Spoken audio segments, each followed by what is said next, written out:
Good morning. A customer brought in half a dozen knives this morning to be sharpened. The first thing I want to do is find out what the condition of the edge itself and the edge angle that the knife is carrying. I use the old Sharpie technique to do this. There's no reason to cover the entire edge. Just put little nicks down the edge at 1/2 or 3/4 inch intervals and do it on both sides. I use this V sharpener to find what the existing edge is. This sharpener adjusts from 12 degrees inclusive to 40 degrees inclusive. So I'll set it somewhere in the middle, an average angle, possibly 30 degrees, and pull the edge through the V 6 or 8 times, and then take a look at the edge and see how the marker is being removed. If it's being removed right on the edge itself, I'll close the angle up a little bit, remark it, and do it again. If the removal is high up on the shoulders, I'll widen the angle slightly and do and repeat that until the marker is being removed from the entire edge all at the same time. Once I see this has happened, I'll look at the gauge on the V sharpener and read that. Take one of these stickies, mark both the condition of the edge, what belt grid I want to start with on the machine, and the angle that I want to regrind it at. This morning I have, as I said, I have 6 blades. Only 2 of them need actually reprofiled. 2 of them are somewhere in the middle. They don't really need reprofiled. They just need reground at the existing angle. And 2 of them are in such good condition that I can bring them back up to speed with this V sharpener. This one is 350 grit. I also have it in 600 grit. These 2 blades are so close to sharp, I'll probably just use the 600 at the appropriate angle and bring it back to sharp. The reason I do this process is I don't want to remove steel from a knife blade if that doesn't need to happen. If it's just slightly dull, there's no reason to reprofile the edge. So it saves both the existing edge and it saves the blade itself.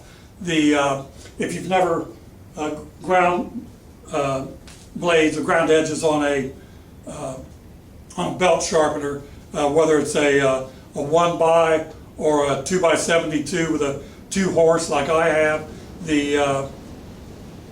it happens in a hurry. I use the Bubble Jig to grind the angles with. On these 6 I'm doing this morning, I'll look at the little sticky that's on it. If it says 30 degrees, I'll take the Bubble Jig, take a corresponding wedge, put it on the planting, adjust the Bubble Jig till the bubble floats, put a small piece of electrician's tape on the surface of the blade at the ricasso, because you want to use, you always grind off the center line. Put the Bubble Jig on the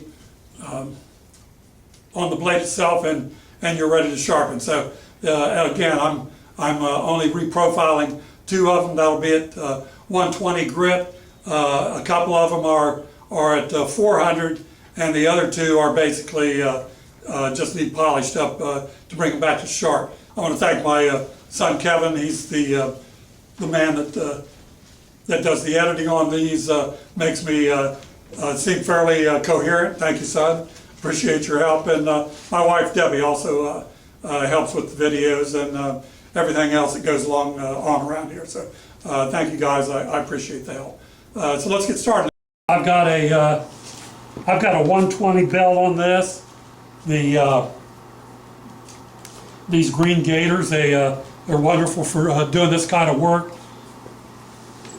And I'm going to set the bubble jig at that 16-degree setting, 16 degrees aside, 32 inclusive.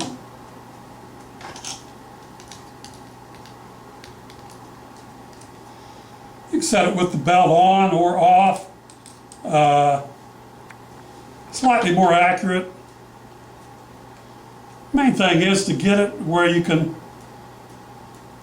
between the lines, and you know where it is. This one's just touching the line in the back. I know that's 16 degrees on this planting, on this belt at this time. Change grinders, different angle planting, you need to reset. So we're working with 16 degrees on this.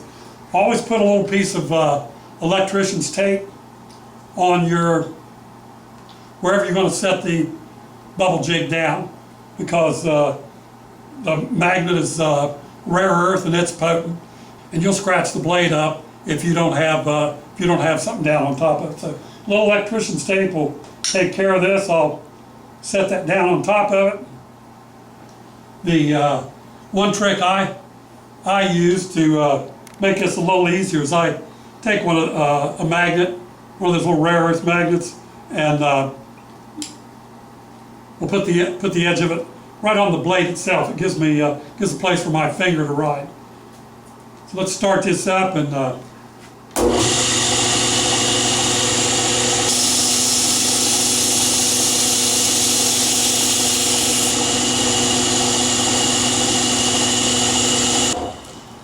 if you're sharp, any manner of sharpening, but when I sharpen on the belt, I'm using a 120 on this because I want it to be fairly aggressive.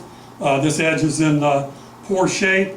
What I'm trying to do is develop a wire edge down the entire, from the plunge line to the tip.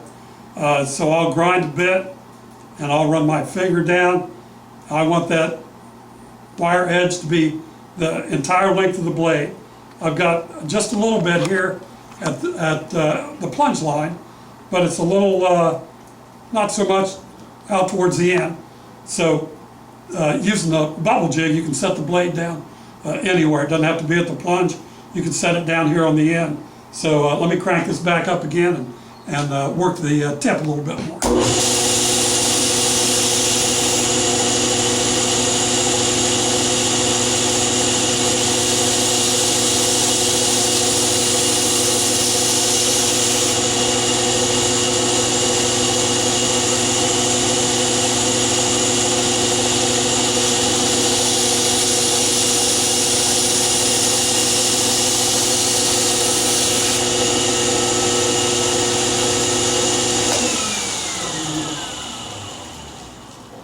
If you're working on a belt, make sure and keep the edge cool. I don't put a great deal of pressure on the blade itself. I'll use a slightly more aggressive belt, put lighter pressure, and do the same amount of work. So once you get wire edge down the one side, put the bubble jig on the other side.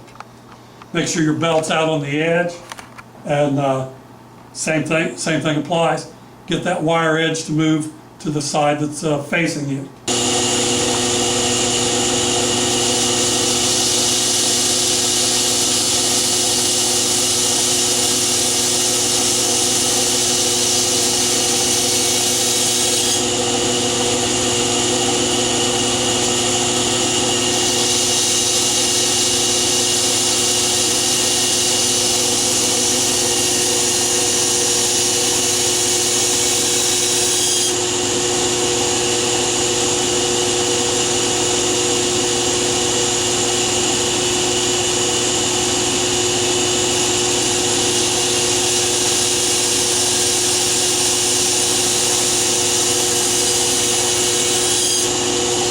Okay, I've got that wire edge going both ways. Had it on one side, got it on the other. This knife needs a little more development out on the tip. It's really a monstrously thick blade, which makes sharpening interesting. But mainly I've got got a wire edge all the way down. Once I get that at the 120 grit, I'll change grits and move to 220, which is what I'll do now. I made a change on the belt grit. I put a 220 on, and now I'm going to switch sides. I'm going to go back wherever I was on the last one on the 120. I'll go to the other side to start on the 220 grit. Same thing applies. I want to develop a wire edge from the plunge clear out along the belly and through the tip. So.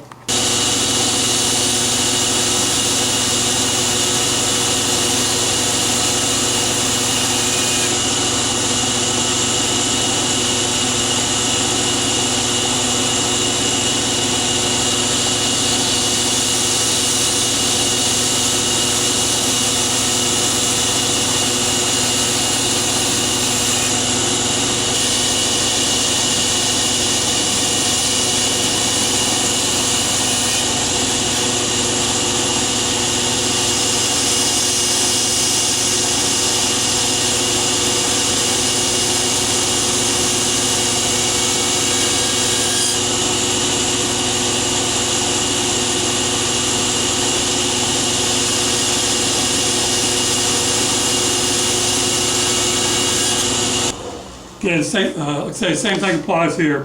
When you switch from 120 to 220, you're doing the same thing. Get that wire edge, bring it to one side when it's developed all the way down,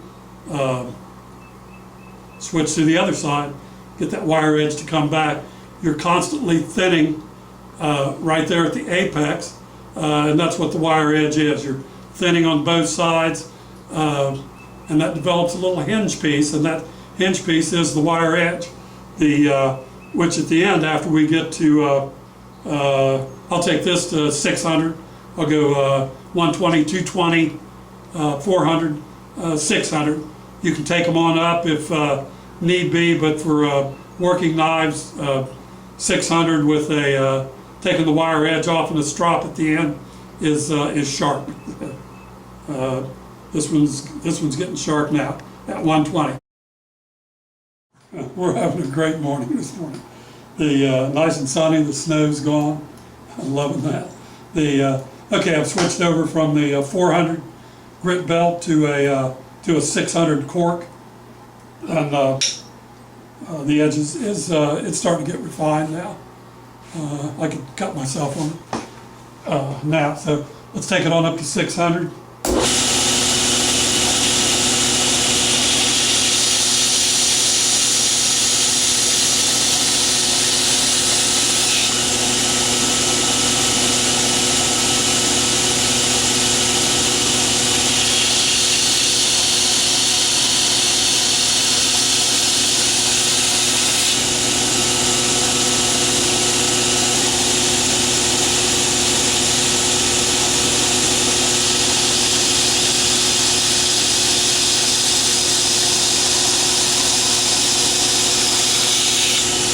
As I said before, as the grits are get more refined, you'll make fewer passes. When you're reprofiling an edge, as we did on this, then those first passes with the 120 actually reshape the edge itself, and the ones that come after the 220 and the 400 and the 600 just keep refining the edge and actually refining the polish and the surface of the edge, not actually reshaping the geometry. Almost all of that is done at the 120 grit. This one's got a nice wire about all the way down. There are a couple things before I get up from the chair. You'll notice when I come out towards the belly and the end of the blade, I'll turn that and pull it back, trying to follow that spiral actually out on the end of the blade. So you don't pay as much of attention to the bubble as you get towards the end, it's the same natural movement that you do if you're grinding bevels or any type of work on the belt. You're following the spiral out along the end of the blade. So takes a little bit of practice, like most things in knife making, but it doesn't take too long. You'll pick that up. So now we've got a wire edge developed all the way down. We're at 600 grit. There are numerous ways to remove the wire edge. Some people use go to a polish on a buffer, which I don't care too much for. It tends to round the edge. You can use a diamond stone, which works quite well. What I do is I go back to the ERU because I have it set at the same angle that I sharpened with on the belt. We used a 16 aside here, 32 inclusive. I've got 32 inclusive in the ERU, and it does a great job of stripping the wire edge off of it. I put a little of this cool mist on it, and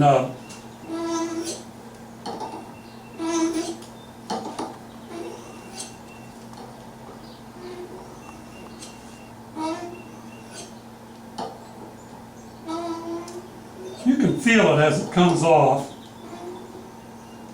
The edge will slide easily through the abrasive inserts.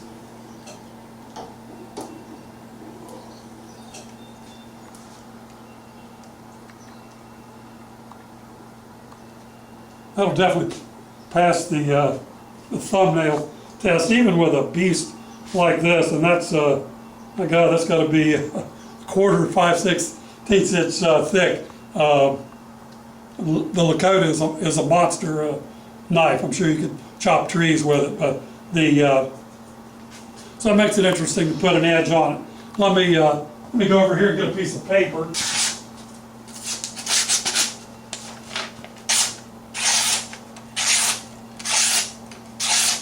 So even for a big clunker like this, and even with an angle, even with the angle at 32, you can still put a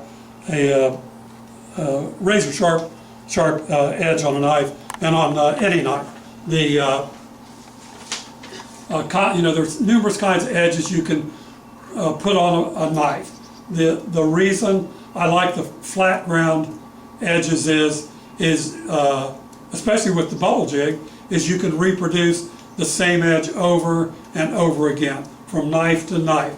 They're exactly the same, and when I do sharpened knives like these are for my neighbor David, I'll give him one of the wedges with a 16-degree wedge, and he can maintain these on his diamond stone.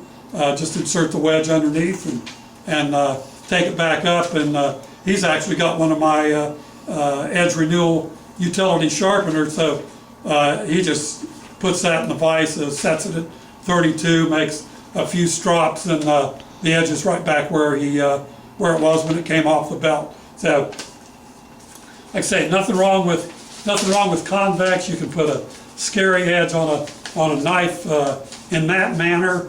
The only thing I really don't like about it is it depends on the pressure, the person itself that's applying the pressure. So it's hard to reproduce it or pass it along to somebody and have them reproduce the same edge. With the way I do these with the Bubble Jig, the degree wedges, and the ERU, I don't care if you live in China. If you have the same, if you have the equipment, you can reproduce the very same edge. So hope you enjoyed the videos on this. We haven't shot any in a while. I'm constantly learning about this tool, and this is meant to kind of bring this up to speed and make it a little more current. So again, thanks for stopping by to Bethel Ridge Forge, and hope to see you next time. Bye.